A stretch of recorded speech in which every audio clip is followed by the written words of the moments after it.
Do druhého kola.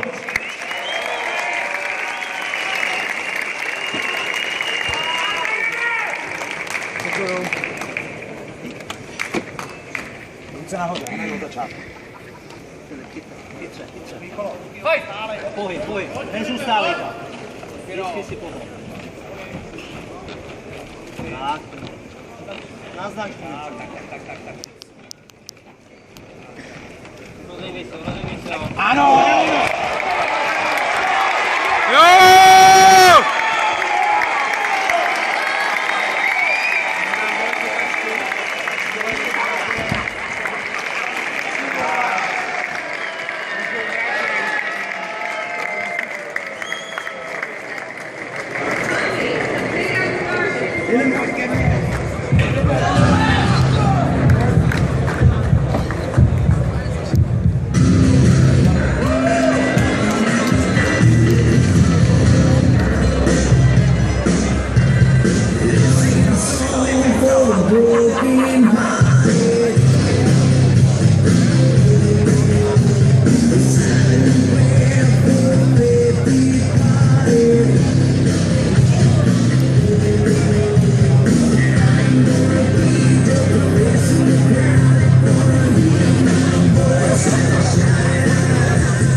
Co?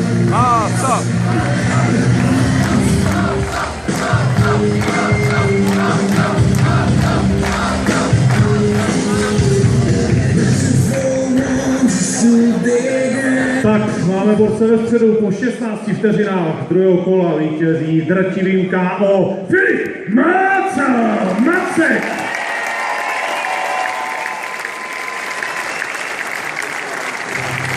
Až poté si zaslouží Miroslav Kubáň za hezký zápas.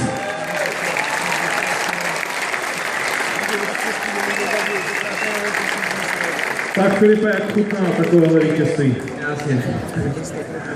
Jakou taktiku jsi připravoval na Kubáně, který předvedl mimochodem velmi dobrý zápas? No, jako na všechny asi stejnou, nějak se to neto. Jak se to nehroď? Mám mu 5 dolarů naučil. Ano, tak výborně. Otles pro Filipa.